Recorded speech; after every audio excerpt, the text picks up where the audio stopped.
Excellences, Monsieur le Président de la République, Madame le Premier ministre, Madame la Présidente de l'Assemblée nationale, Mesdames et Messieurs les Présidents des institutions de la République, Messieurs les membres de la Cour constitutionnelle, Mesdames et Messieurs les Présidents et anciens Présidents des institutions de la République, des pays frères et amis et toutes les autres délégations de haut niveau.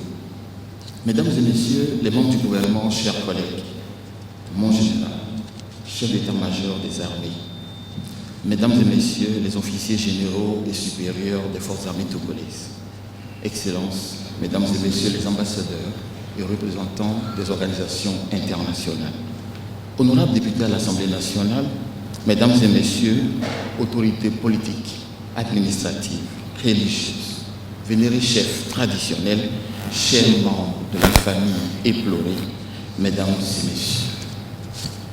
C'est avec un grand honneur et une vive émotion que je prends la parole au nom de son Excellence, Monsieur le Président de la République, et au nom du gouvernement, pour délivrer l'allocution de circonstances à l'occasion des hommages de la nation togolaise à Aboudou Assouma, président de la Cour constitutionnelle du Togo.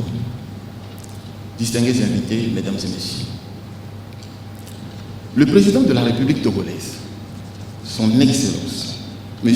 Faure Essozomna Gnassingbé, au nom du peuple togolais, salue la mémoire de Aboudou Assouma et rend un vibrant hommage à l'œuvre de l'illustre disparu au service de l'État. Il exprime ses condoléances à la famille éplorée, à la Cour constitutionnelle du Togo, aux membres et au personnel de l'institution et aux institutions homologues. Excellences, Monsieur le Président de la République, Mesdames et Messieurs, une grande figure, un monument du paysage institutionnel de notre pays s'est éteint, s'est écroulé, nous léguant un héritage immense. Sa sagesse, sa passion du droit, son dévouement à la Constitution et sa loyauté ont marqué et inspireront encore longtemps les générations présentes et futures. Comme le disait Abraham Lincoln, je cite, « Ce ne sont pas les années qui comptent dans notre vie, mais la vie dans vos années. » Comment évoquer la disparition de Aboudou Assouma sans dévoiler brièvement quelques pans de sa vie? Mais parler de la vie et de la contribution du président Assouma à l'état de droit et à la démocratie togolaise, en peu de mots, est une gageure, tant elle était dense. Excellence, Monsieur le Président, je voudrais solliciter d'ores et déjà votre indulgence pour la longueur de mon propos. Excellence, Monsieur le Président de la République, Mesdames et Messieurs, Aboudou Assouma était un grand magistrat, dont le magistère a été tout aussi magistral. Après avoir obtenu son diplôme à l'école de la magistrature de Paris, Aboudou Assouma a entièrement consacré ses années à la vie au service de l'État, à différentes fonctions et à des responsabilités toujours plus élevées. Juge d'instruction au tribunal de Lomé, premier substitut du procureur de la République, procureur de la République. Après la conférence nationale, il fut ministre délégué auprès du Premier ministre, chargé des forces armées togolaises dans le gouvernement de transition.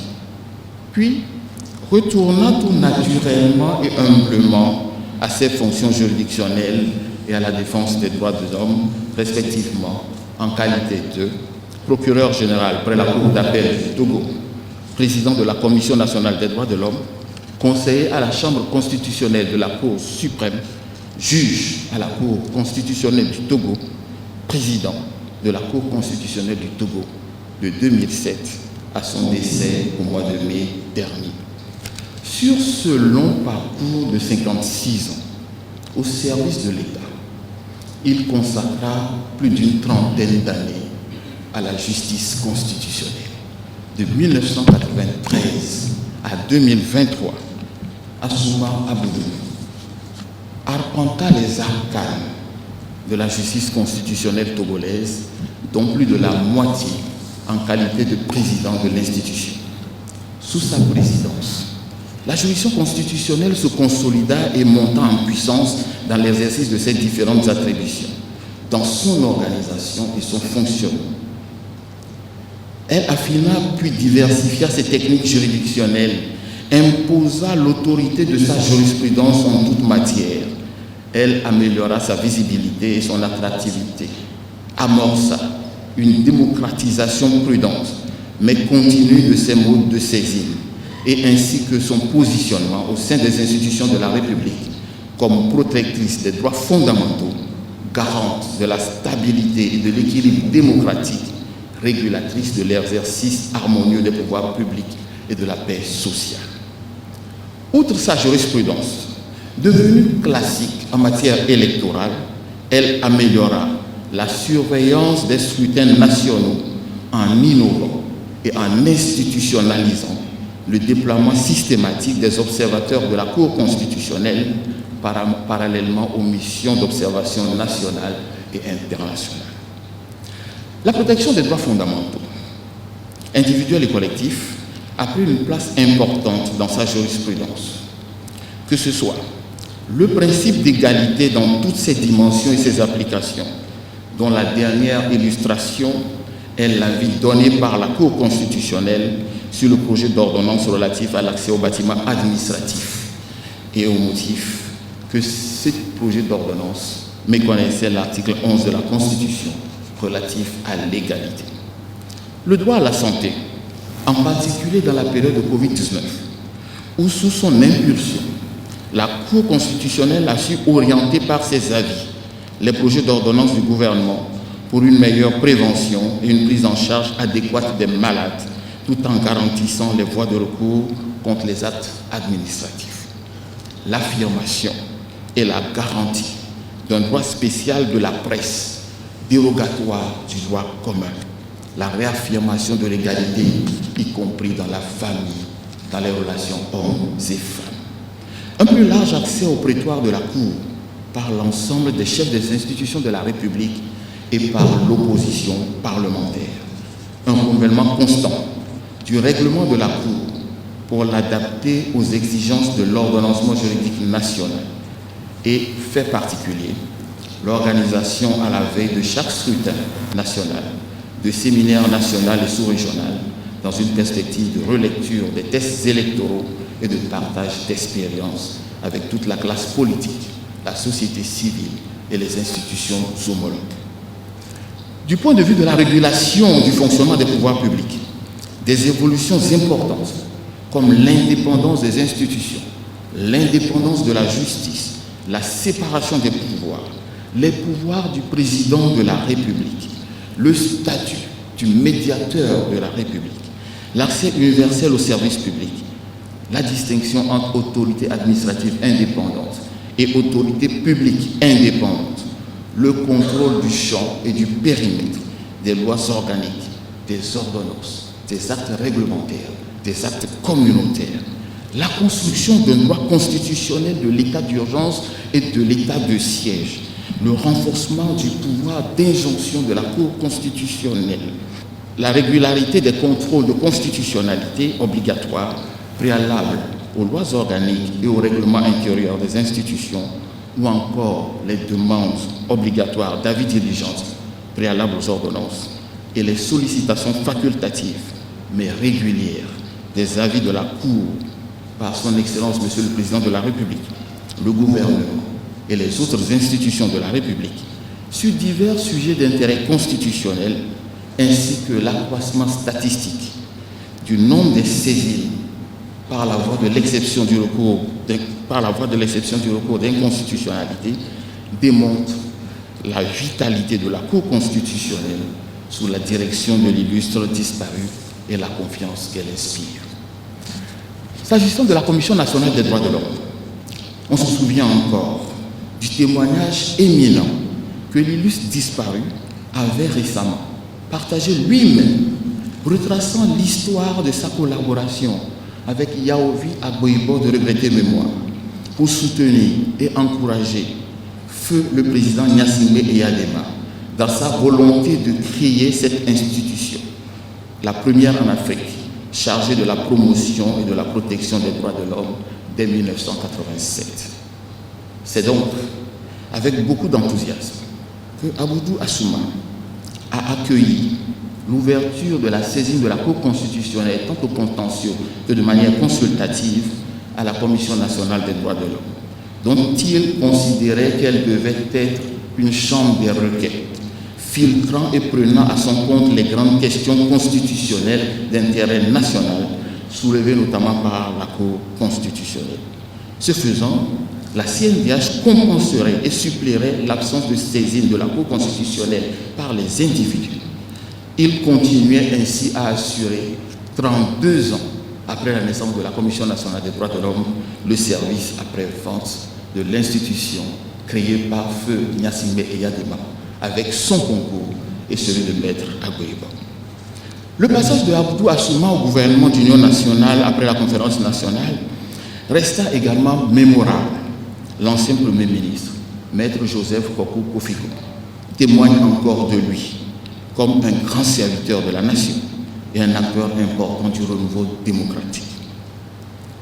Juriste chevronné, Aboudou Assouma avait le souci permanent de la professionnalisation de la magistrature, de son organisation et de la lutte contre la corruption en milieu judiciaire.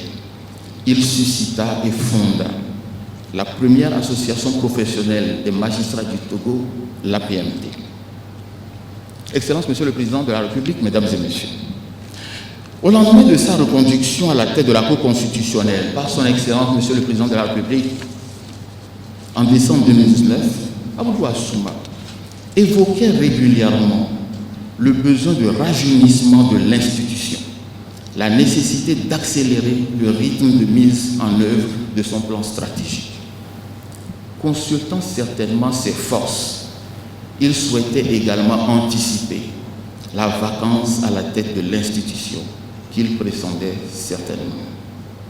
Avec votre permission, Excellence, Monsieur le Président de la République, je voudrais témoigner de 2 conversations récentes que j'ai eues avec l'illustre disparu en ma qualité de ministre chargé des relations avec les institutions de la République. Étant allé lui rendre une visite de courtoisie quelques jours après la prestation de serment des nouveaux membres de la Cour pour le mandat actuellement en cours, il me dit, en me raccompagnant, « Ministre, vous devriez commencer à réfléchir à un rajeunissement de la Cour et faire des propositions au patron. Nous sommes quand même quelques vieux là-bas maintenant. » Sur le ton de la plaisanterie, je lui répondis, « Mais Président, c'est pour ça qu'on vous appelle les sages. » Il s'arrêta un instant et d'un regard espiègle me dit en baissant la voix, « Tous les sages ne sont pas des vieux et tous les vieux ne sont pas toujours sages. Tu vois de quoi je parle ?» Nous éclatâmes de rire. Au-delà de ces échanges, tous ceux qui ont eu l'occasion de voir le président Assouma récemment ont mesuré son attachement à prévenir la continuité du service de la Cour constitutionnelle. Très récemment, en allant lui rendre visite encore pour prendre des nouvelles de sa santé, il me dit en me raccompagnant, « Ministre, tu ne penses pas que je devrais démissionner? Qu'est-ce que tu penses ?» Surpris par la question, je lui répondis quelque chose comme « Excellence, la nation a encore besoin de vous. » Il me répondit « Ça, ce sont des propos politiques. Les gens indispensables, il y en a quelques-uns dans les garages et plusieurs autres au cimetière. Je vais m'absenter. Quand je reviendrai, je lui demanderai de me remplacer à la tête de la Cour. » Ce sont les derniers mots que j'ai échangés avec le président Assouma. Je lui demanderai de me remplacer à la tête de la Cour. Excellence, Monsieur le Président de la République, Mesdames et Messieurs, le président Assouma a été un modèle dont la passion pour la justice a contribué à l'avancement de notre pays. Pour avoir servi l'État togolais avec amour, dévouement et loyauté, Aboudou Assouma a été élevé successivement au grade d'officier de l'ordre du mérite le 24 avril 1986 et au grade de commandeur de l'ordre du Mono le 25 avril 2000 par Feu Gnassingbé et Adema, père de la nation. Nous retenons de la longue carrière de l'illustre disparu au service de l'État la sagesse, la constance, la loyauté, la rigueur, le professionnalisme et une excellente disponibilité à l'écoute de ses interlocuteurs. Mais aussi l'humanité, la charité, la générosité, la foi musulmane et la sensibilité à la condition humaine. C'était toujours un grand plaisir d'échanger avec lui, de rechercher les solutions les plus adéquates, d'anticiper, d'identifier les avancées et les réformes souhaitables, de consolider et de faire progresser le droit constitutionnel de notre pays. Sa disparition laisse un vide et nous remplit d'une immense tristesse. Gémissons, gémissons, gémissons, mais espérons.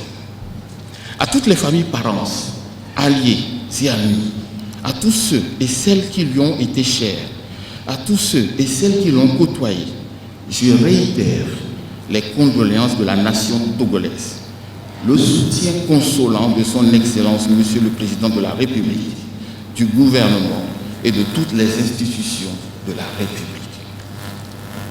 Que le souvenir impérissable de Abdou Assouma demeure dans nos cœurs.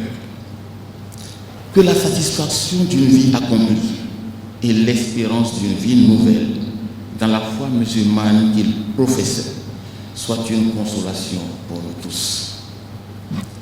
Président Abdou Assouma, puisse Allah, le tout miséricordieux, le très miséricordieux, t'accueillir dans sa demeure éternelle. Repose